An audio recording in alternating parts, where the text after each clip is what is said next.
نحمدہ ونصلی علی رسولہ الکریم فاعوذ باللہ من الشیطان الرجیم بسم اللہ الرحمن الرحیم سامعات السلام علیکم ورحمۃ اللہ وبرکاتہ۔ الحمدللہ پچھلے درس میں جو ہم نے احسان کے بارے میں علم حاصل کیا تھا اسی پر مزید روشنی ڈالتے ہوئے انشاءاللہ ہم آگے بڑھیں گے، اور آگے کیا دیکھیں گے ہم کہ پچھلے دروس میں جو ہم نے ایمان اور اسلام کے تعلق سے علم حاصل کیا تھا تو احسان مکمل سمجھنے کے بعد انشاءاللہ ہم یہ دیکھیں گے کہ ان تینوں میں کیا رابطہ ہے، کس میں؟ ایمان، اسلام اور احسان میں کیا تعلق ہے، ان تینوں کا تعلق انشاءاللہ ہم دیکھیں گے انشاءاللہ۔ تو جیسے پہلے ہم دیکھیں گے انشاءاللہ کہ احسان کا معنی و مفہوم کیا ہے۔ کل ہم نے اس کے تعلق سے علم حاصل کیا تھا کہ احسان کا معنی کیا ہے، اس کا مفہوم کیا ہے، تو انشاءاللہ آپ کو بات سمجھ میں آئی ہوگی کہ احسان کیا ہے۔ احسان یعنی بھلائی، نیکی۔ تو یہ جو اس کی دو قسمیں میں نے آپ کو بتائی، ایک ہوتی ہے مخلوق کے ساتھ اور ایک ہوتی ہے خالق کے ساتھ۔ مخلوق کے ساتھ احسان کیا ہے؟ مال کے ساتھ احسان کرنا، یعنی اپنے مال میں کسی کو شریک بنانا، اس کو مال کے ذریعے سے اس کی مدد کرنا، اس پر نیکی کرنا مال کے ذریعے سے مخلوق کے ساتھ۔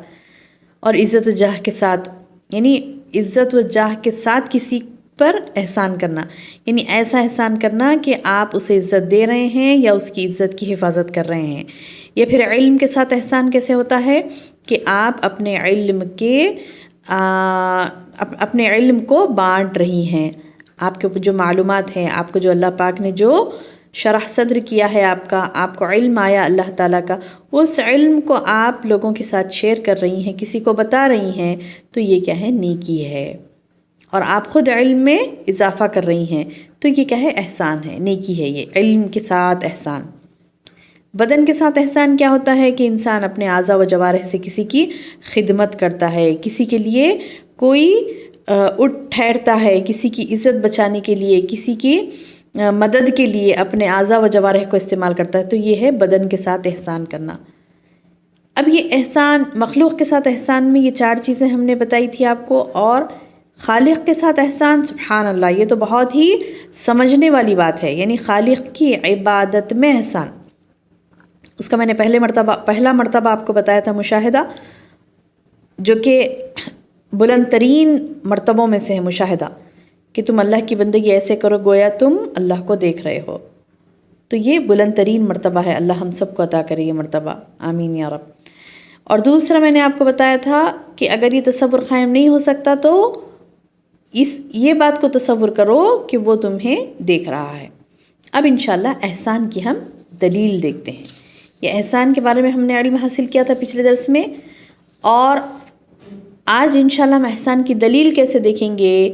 یہ دلیل ہے سورہ نحل آیت نمبر 28 میں، اللہ سبحانہ تعالیٰ فرماتے ہیں ان اللہ مع الذین اتقوا والذین هم محسنون، بے شک اللہ ان لوگوں کے ساتھ ہے جو متقی ہیں اور جو احسان کرنے والے ہیں۔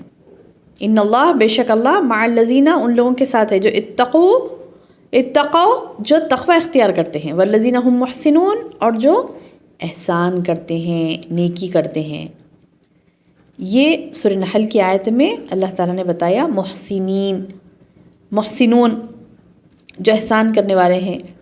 اور متفق علیہ حدیث میں جبریل امین نے رسول اللہ صلی اللہ علیہ وسلم سے سوال کیا، کیا سوال کیا کہ احسان کیا ہے؟ تو آپ صلی اللہ علیہ وسلم نے کیا بتایا کہ انت عبد اللہ کأنک تراہ فإن لم تکن تراہ فإنہ یراک، یہ کہ تم اللہ کی بندگی ایسے کرو گویا تم اللہ کو دیکھ رہے ہو۔ اگر یہ تصور قائم نہ کر سکو کہ تم اسے دیکھ رہے ہو تو یہ تصور ہو کہ وہ تمہیں دیکھ رہا ہے۔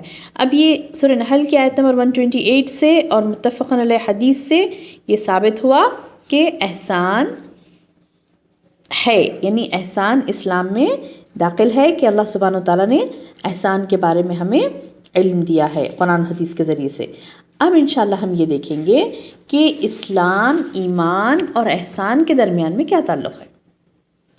بہنوں، جب یہ تینوں چیزیں اکٹھی کر دی جاتی ہیں، اکٹھی کر ذکر کی جائیں تو ان میں سے ہر ایک کا خاص معنی ہوتا ہے۔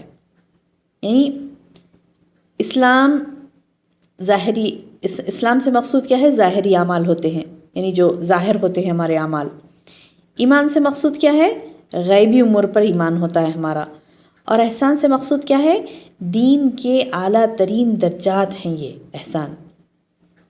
اچھا، جب ان تینوں امور کو علیحدہ علیحدہ استعمال کیا جائے تو اس صورت میں کیسے ہوگا؟ دیکھیے، نوٹ کریے آپ کہ جب صرف اسلام بولا جائے تو ایمان بھی اس میں داخل ہے.